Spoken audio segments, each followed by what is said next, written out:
So this is from Dr. Sleep, and this is about the tribe, and this is about the RV people, and it comes from many years of eating exhaust, I guess. The tribe owned whole towns in Maine, Florida, Colorado, and Arizona, but they never stayed in those places for long. Mostly they were migratory. If you drive the turnpikes and main-traveled highways of America, you may have seen them. Maybe it was on I-95 in South Carolina, somewhere south of Dillon and north of Santee. Maybe it was on I-80 in Montana, in the mountain country west of Draper, or on 301 in Florida, outside of Ocala. How many times have you found yourself behind a lumbering RV, eating exhaust and waiting impatiently for your chance to pass? Creeping along at 40 when you could be doing a perfectly legal 65 or even 70. And when there's finally a hole in the fast lane and you pull out, holy God, you see a whole line of those damn things. Gas hogs driven by bespectacled golden oldies who hunch over the wheel, gripping it like they think it's going to fly away. Or maybe you've encountered them in turnpike rest areas when you stop to take a leak, stretch your legs, maybe drop a few quarters into one of the vending machines. The entrance ramps to those rest stops always divide in two, don't they? Cars in one parking lot, long-haul trucks and RVs in another. Usually the lot for the big rigs and RVs is a little farther away. You might have seen the tribe's rolling motorhomes parked in that lot, all in a cluster. You might have seen them walking up to the main building, slow, because most of them look old and many of them are pretty darn fat, always in a group and always keeping to themselves. Sometimes they pull off at one of the exits where there are plenty of gas stations, motels, and fast food joints. And if you see all those RVs parked at McDonald's or Burger King, you keep on going because you know they'll all be lined up at the counter. The men wearing floppy golf hats or long-billed fishing caps. The women in stretch pants, always powder blue, and shirts that say things like, "Ask me about my grandchildren," or "Jesus is King," or "Happy Wanderer." You'd rather go half a mile farther down the road to the Waffle House or Shoney's because you know they'll take forever to order, mooning over the menu, always wanting their quarter pounders without the pickles or their Whoppers without the sauce. Asking if there are any interesting tourist attractions in the area, even though anyone can see this is just another nothing three-stoplight burg where the kids leave as soon as they graduate from the nearest high school. You hardly see them, do you? They're just the RV people, you think, the ones living out their retirement on the road, staying at campgrounds where they sit around in their Walmart lawn chairs and cook on hibachi grills. They're the ones who always stop at flea markets and yard sales, parking their damn RVs nose to tail, half on the shoulder and half on the road, so you have to slow to a crawl in order to creep by. They are the opposite of the motorcycle clubs you sometimes see on those same turnpikes and main-traveled highways, the mild angels instead of the wild ones. They're annoying as hell when they descend en masse on a rest area and fill up all the toilets, but once their bulky old bowels finally work and you're able to take a pew yourself, you put them out of your mind, don't you? They're no more remarkable than a flock of birds on a telephone wire or a herd of cows grazing in a field beside the road. Oh, you might wonder how they can afford to fill up those fuel-guzzling monstrosities because they must be on fixed incomes, you think. How else could they spend all that time driving around like they do? And you might puzzle over why anyone would want to spend their golden years driving all those endless American miles between Hoot and Holler or Shit and Shinola. But beyond that, they probably never cross your mind.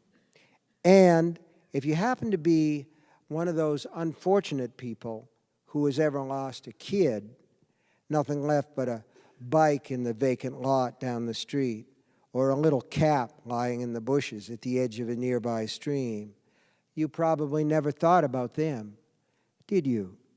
Why would you? No, it was probably some hobo, or, worse to consider, but horribly plausible, some sick bastard from your very own town, maybe your very own neighborhood, maybe even your very own street, some sick killer pervo who is very good at looking normal and will go on looking normal until someone finds a clatter of bones in the guy's basement or buried in his backyard. You'd never think of the RV people, those sweet grandmas and grandpas in their golf hats and sun visors with the applique flowers on them. And mostly you'd be right, because there are thousands of RV people, but by 2011, there was only one tribe left in America. They liked moving around, and that was good because they had to. If they stayed in one place, they'd eventually attract attention because they don't age like other people. Apron Annie or Dirty Phil, Rube names Anne Lamont and Phil Caputo, might appear to age 20 years overnight. The little twins, P and Pod, the youngest ones, Rube names Peter and Preston Gavin, might snap back from 22 to 12, the age at which they were turned. You can see how stuff like that might raise some questions. A tottery, grumpy old lady of 80 suddenly becomes 60 again. A leathery old gent of 70 is able to put away his cane. The skin tumors on his arms and face disappear. Black-eyed Susie loses her hitching limp. Diesel Doug goes from half-blind with cataracts to sharp-eyed, his bald spot magically gone. Steamhead Steve starts walking in a crook-backed shuffle at the same time his wife, Baba, is able to ditch her continence pants and go out line dancing. People would wonder, and people would talk. Eventually, some reporter would turn up, and the tribe shied away from publicity the way vampires supposedly shy away from sunlight. But since they don't live in one place, and when they stop for a while in one of their bought and paid for towns they keep to themselves, they fit right in. Why not? They wear the same clothes as the other RV people. They wear the same El Cheapo sunglasses. They buy the same souvenir T-shirts and consult the same AAA road maps. They put the same decals on their Bounders and Winnebagos, touting all the peculiar places they visited. I had a ball in Cocker City, Kansas, home of the world's largest ball of twine. And you find yourself looking at the same bumper stickers. Old but not dead. Save Medicare. I'm a conservative and I vote. While you're stuck behind them, waiting for a chance to pass. They eat fried chicken from the Colonel and buy the occasional scratch ticket in those easy-on, easy-off convenience stores where they sell beer, energy drinks, country and western CDs, and 10,000 kinds of candy bars.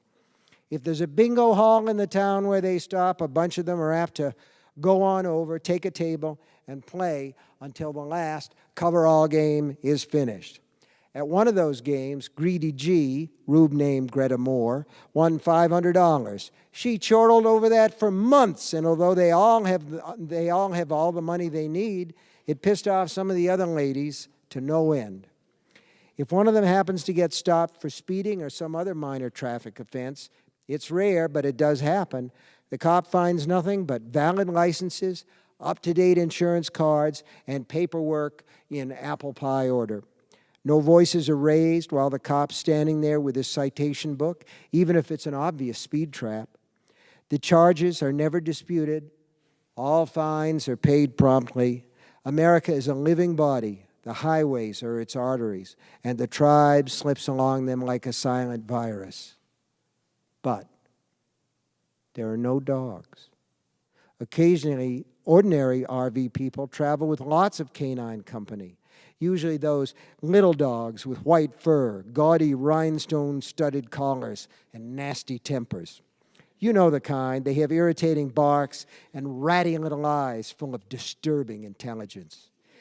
You see them sniffing their way through the grass in the designated pet walking areas of the turnpike rest stops, their owners trailing behind, plastic doggy bags and pooper scoopers at the ready. In addition to the usual decals and bumper stickers on the motorhomes of these ordinary RV people, you're apt to see yellow diamond-shaped signs reading, "Pomeranian on board," or I heart my poodle. Not the tribe. They don't like dogs, and dogs don't like them. You might say dogs see through them, to the sharp and watchful eyes behind the cut-rate sunglasses, to the strong and long-muscled hunter's legs beneath the polyester slacks from Walmart, to the sharp teeth beneath the dentures waiting to come out.